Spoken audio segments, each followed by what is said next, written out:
Hello students, myself Rekha Yadav. Now we are starting study our fifth chapter. The name of chapter interdependent on environment. तो हमारी जो पर्यावरण पर निर्भरता है, डिपेंडेंसी है, वो हम इस चैप्टर में रीड करेंगे, स्टडी करेंगे. Okay, start. फर्स्ट हमारा दिया है वार्म अप. तो वार्म अप में देखते हैं identify this biotic and abiotic components. तो यहाँ पर हमें कुछ कंपोनेंट्स दिए हुए हैं, उनमें हमें डिफ़ाइन करना है कौन सा बायोटिक है और कौन सा एबायोटिक है. मीन्स कौन से जो हैं जीवित हैं, सजीव हैं, और कौन से जो अबायोटिक हैं, ओके, जो कि नॉन लिविंग थिंग्स हैं.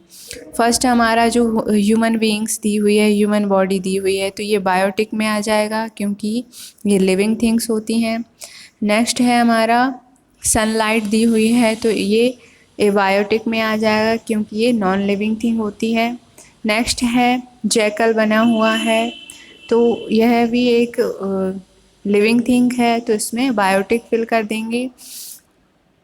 और जो नेक्स्ट दिया हुआ है वो प्लांट है. प्लांट भी हमारे क्या होते हैं, लिविंग थिंग्स होते हैं, लिविंग थिंग्स में आते हैं, तो ये बायोटिक हो जाएगा. ओके, तो आप सभी ये इंडिकेट कर देंगे कि कौन सी थिंग्स जो है बायोटिक हैं और कौन सी एबायोटिक हैं.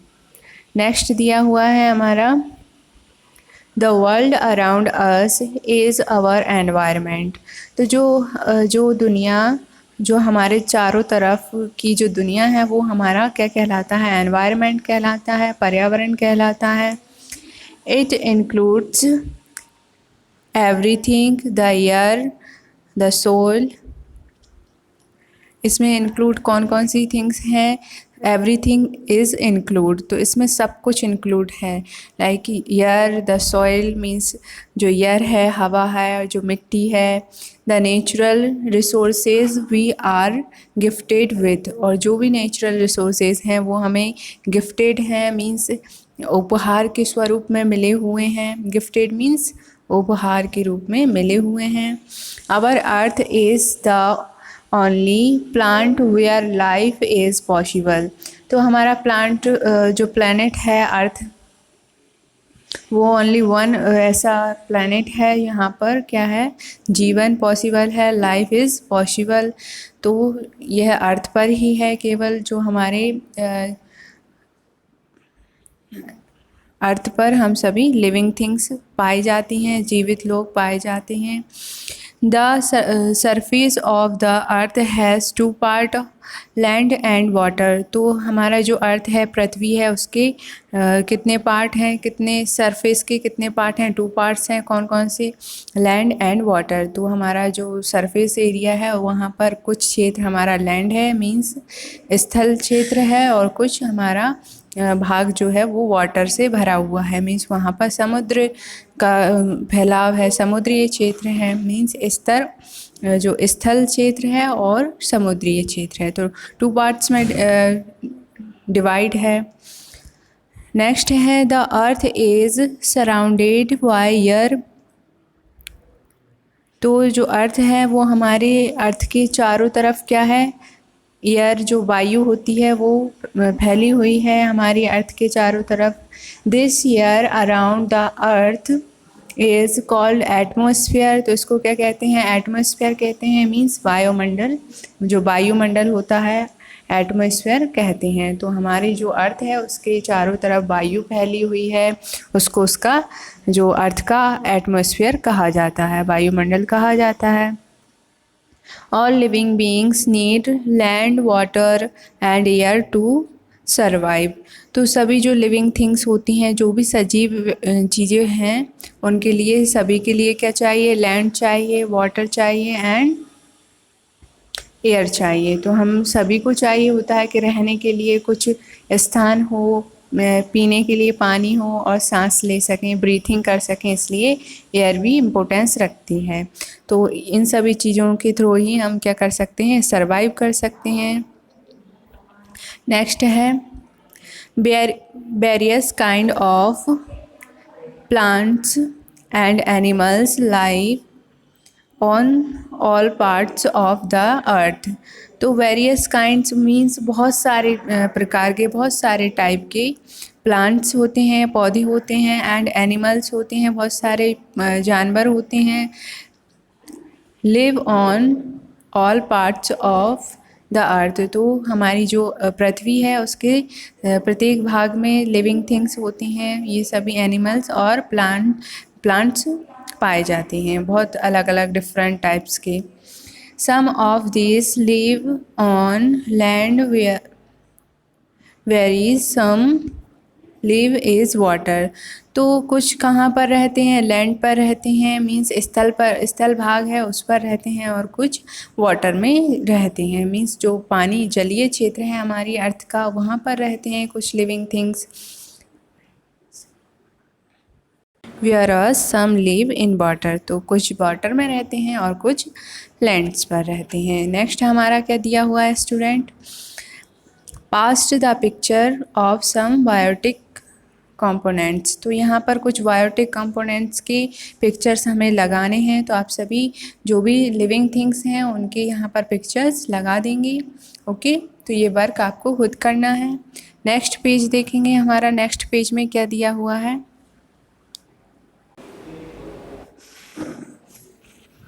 All kinds of living beings, तो जो भी लिविंग बीइंग्स हैं मीन्स जो भी जीवित हैं, like human, animals and plants,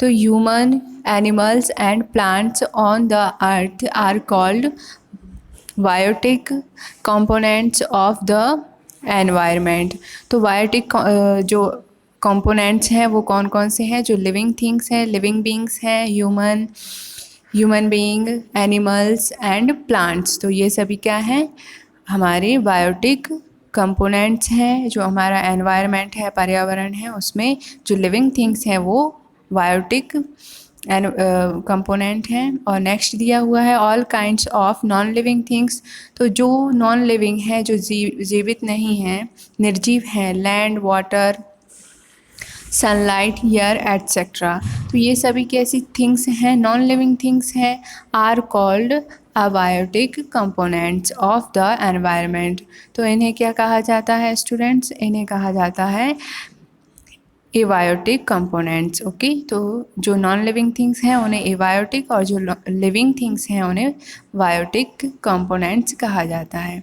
next हमें यहाँ पर paste the picture of some abiotic components, तो यहाँ पर अबायोटिक कंपोनेंट्स, फर्स्ट पेज में हमने बायोटिक कंपोनेंट्स की पिक्चर पोस्ट करनी थी, लगानी थी, यहाँ पर हमें अबायोटिक कंपोनेंट्स को लगाना है। ओके, जो कि नॉन लिविंग थिंग्स हैं वो आपको यहाँ पर लगानी है पिक्चर्स उनकी।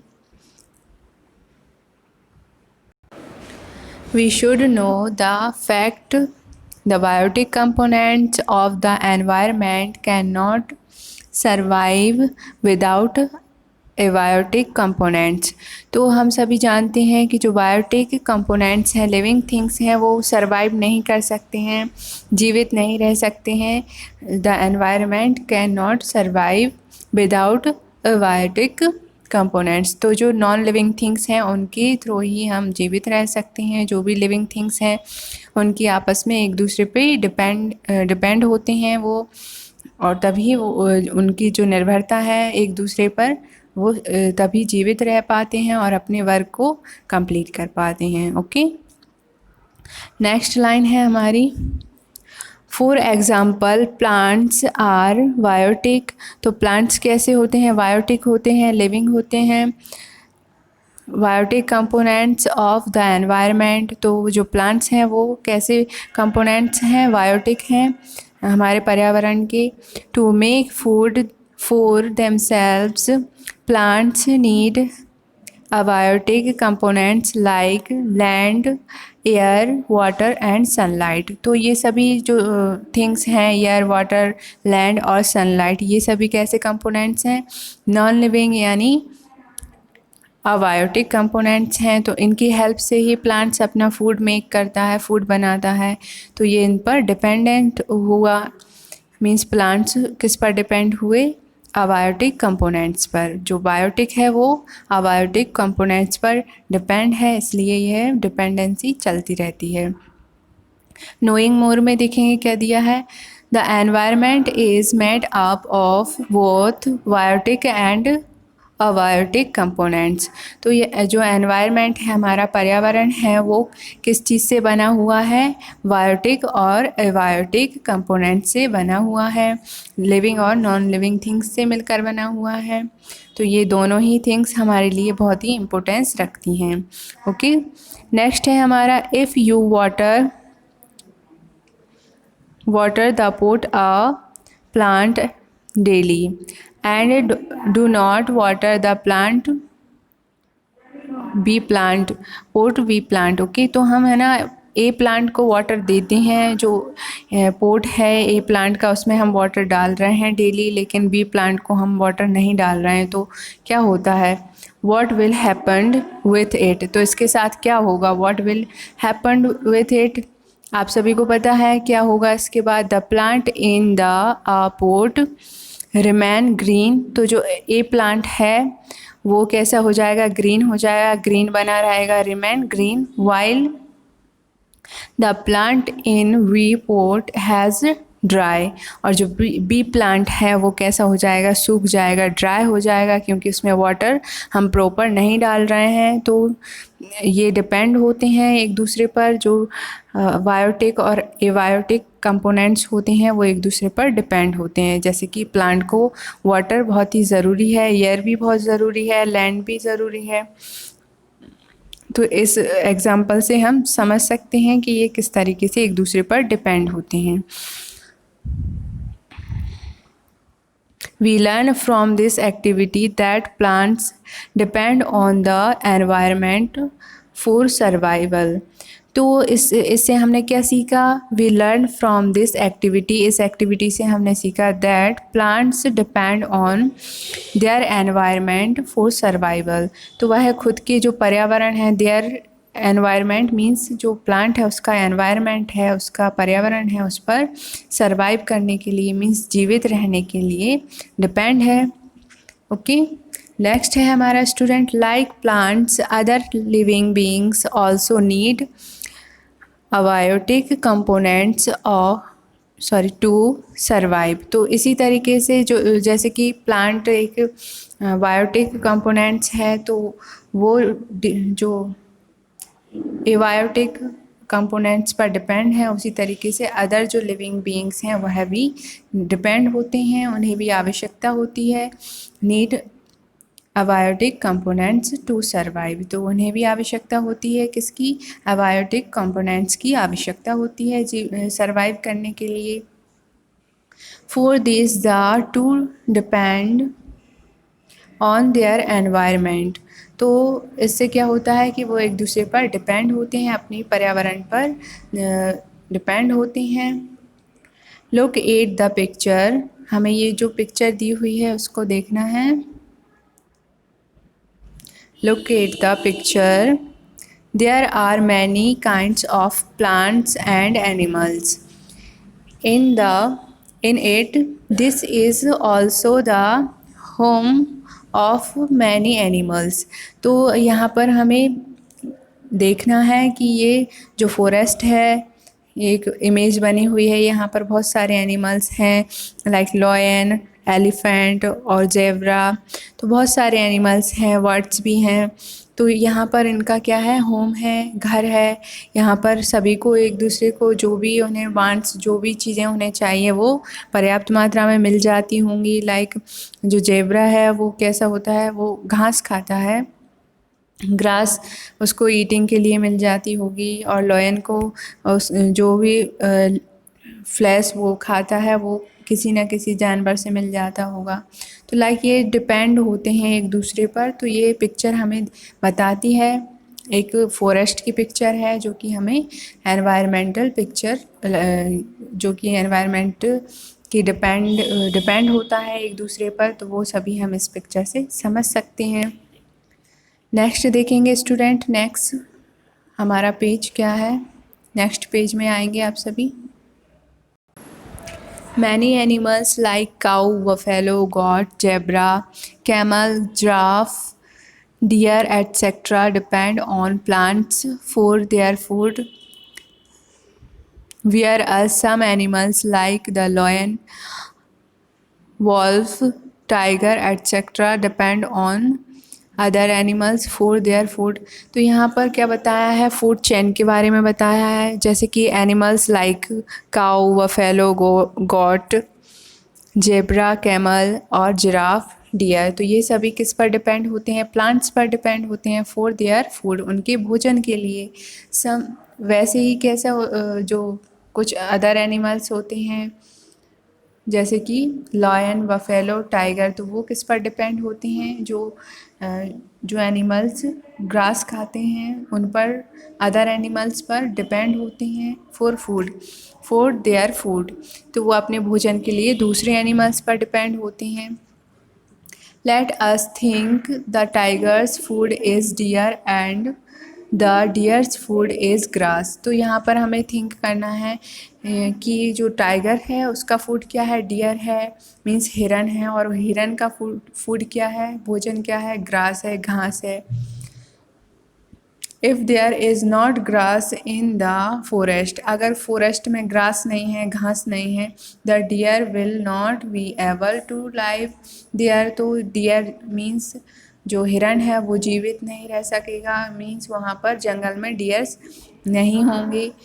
इन such a situation what will the tiger eat. तो इस सिचुएशन में टाइगर क्या खाएगा, क्योंकि डियर भी नहीं है, घास नहीं है, इसलिए डियर नहीं है, और डियर नहीं है तो जो टाइगर है उसके लिए भी फूड नहीं मिल पाएगा।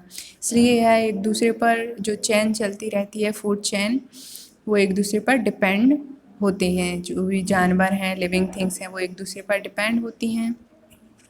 फूड चेन हमारी जो हेडिंग है उसको देखेंगे। फूड चेन मीन्स होता है कि जो भोजन होता है उसके उस पर एक दूसरे पर जो डिपेंड होते हैं उसको फूड चेन कहा जाता है। स्टार्ट करेंगे इसको। The process of one organism eating the other and getting eaten up by another organism forms a chain। तो इसमें क्या है कि प्रोसेस ऑफ वन ऑर्गेनिज्म, एक ऑर्गेनिज्म मीन्स एक जो ऑर्गन है, एक जो जानवर है या फिर जो भी थिंग है, वो अपनी ईटिंग थिंग्स को डिपेंड है उस पर, दूसरे जो ऑर्गन्स हैं वो जो फर्स्ट ऑर्गन है उस पर डिपेंड है। तो यह क्या कहलाता है, इसे क्या कहेंगे, फूड चेन कहेंगे। Forms a chain, it is termed as food chain. तो यह एक टर्म होती है, मीन्स ये फर्स्ट टर्म होती है कि यहाँ पर डिपेंडेंस होती हैं कि फर्स्ट जो एनिमल है या फिर ऑर्गन है तो उसकी जो फूड है वो दूसरे पर डिपेंड है, एक दूसरे पर डिपेंड होते हैं। तो यह एक टर्म है फूड चेन की। Food chain starts with producer means जो प्लांट्स होते हैं उन्हें प्रोड्यूसर कहा जाता है। तो ये कहाँ से स्टार्ट होती हैं, प्रोड्यूसर से स्टार्ट होती हैं, प्लांट से स्टार्ट होती है, एंड विथ आ कंज्यूमर। तो यह कंज्यूमर जो ग्राहक होता है, ग्रहण करने वाला होता है, कंज्यूमर पर जाकर यह एंड होती हैं, ख़त्म होती हैं। आपको ये पिक्चर भी दिख रही होगी, उसे आपको copy the food chain, same जो पिक्चर बनी हुई है उसको कॉपी करना है।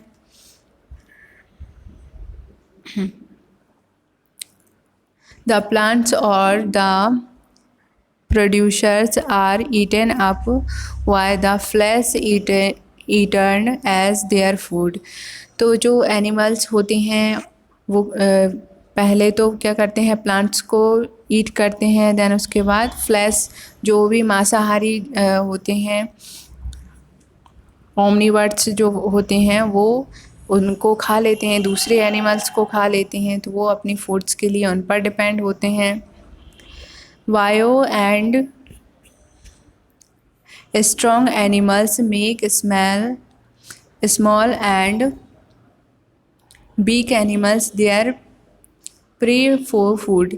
तो बायो एंड स्ट्रॉन्ग एनिमल्स, कुछ जो स्ट्रॉन्ग एनिमल्स होते हैं वो क्या करते हैं, make small and weak animals there for pre prey for food. तो जो वीक एनिमल्स होते हैं उन्हें खा लेते हैं। स्ट्रॉन्ग जो ताकतवर जो एनिमल्स होते हैं लाइक लॉयन बियर, तो ये उनको खा जाते हैं जो कि स्ट्रॉन्ग नहीं हैं, वीक हैं। This is a circle of interdependence. तो यह सर्कल है, इंटरडिपेंडेंस मीन्स एक दूसरे पर निर्भरता का। Of food among different organs, तो सभी जो ऑर्गन्स हैं उनके मध्य का जो भी निर्भरता है उसका, उस पर एक दूसरे पर डिपेंड होते हैं, निर्भर होते हैं। Among different organism. तो इस प्रकार से सभी जो एनिमल्स हैं, जो भी लिविंग थिंग्स हैं, वो एक दूसरे पर डिपेंड होती हैं। In this food chain the deer become the prey of the lion. तो जो डियर होता है मीन्स जो हिरण है उसे कौन खा जाएगा, लॉयन खा जाएगा, जैसे कि आपको पिक्चर में दिया है। Thus the food chain indicates the interdependence of each level on the other for its requirements। तो जो जिसकी आवश्यकता के अनुसार जो भी उसको चाहिए, जैसे फ्लैश किसी जानवर को फ्लैश चाहिए, मांस चाहिए, तो वो उस पर डिपेंड हो जाएगा, और किसी को ग्रास चाहिए तो वो उस पर डिपेंड हो जाएगा। तो ये फूड चेन चलती रहती है। नेक्स्ट है हमारा energy flow in a food chain. तो energy flow in a food chain means ऊर्जा जो होती है, एनर्जी जो होती है वो चलती रहे, फ्लो होती रहे, एक दूसरे से एनर्जी मिलती जाती है। जैसे पहले ग्रास से एनर्जी एनिमल लेते हैं जो कि ग्रास खाते हैं, देन उसके बाद जो एनिमल्स को खा लेते हैं, उनके फ्लैश खा लेते हैं, तो एनर्जी उनमें ट्रांसफ़र हो जाती है। इसी तरीके से ये फ्लो मीन्स बहाव चलता रहता है एनर्जी का। As we see in the food chain, जैसा कि हमने देखा फूड चेन में every living beings needs energy. तो हर जो लिविंग बीइंग्स हैं, सजीव हैं, उन्हें एनर्जी की आवश्यकता रहती है। This food chain transfer energy from one living beings to another. तो ये जो पिक्चर बनी हुई है, ये चेन क्या दर्शाती है कि एक जो एनिमल है या फिर जो भी ऑर्गन्स है उससे दूसरे ऑर्गन के पास एनर्जी कैसे ट्रांसफ़र होती है। This is called energy flow. इसे क्या कहते हैं, एनर्जी फ्लो कहते हैं। मीन्स ऊर्जा का बहाव। The sun gives energy to the earth. तो जो सूरज है, सन है, वो हमारी अर्थ को एनर्जी देता है, हमारी पृथ्वी को एनर्जी देता है। It is the only and ultimate source of energy. तो यह एक मात्र सोर्स है, एकमात्र सोर्स है एनर्जी का, जो सन है। Ultimately source of energy means एकमात्र सोर्स है हमारे लिए एनर्जी का, जो अर्थ है उसके लिए। Plants take up this energy to prepare their own food. तो जो प्लांट्स होते हैं, take up this energy to prepare their own food. जैसे कि प्लांट्स होते हैं वो अपना फूड किससे प्रिपेयर करते हैं, जो सन रेसेस होती हैं उनके थ्रू अपना फूड प्रिपेयर करते हैं। एंड कार्बन डाइऑक्साइड और वाटर से जो सिंथेसिस की प्रोसेस होती है, फोटोसिंथेसिस की, उसके थ्रू अपना जो भोजन है, फूड है, उसको मेक करते हैं। तो ये सभी प्रोसेस के थ्रू वो अपना एनर्जी पाते हैं। किससे लेते हैं वो ये एनर्जी? सनलाइट से लेते हैं। Then this energy is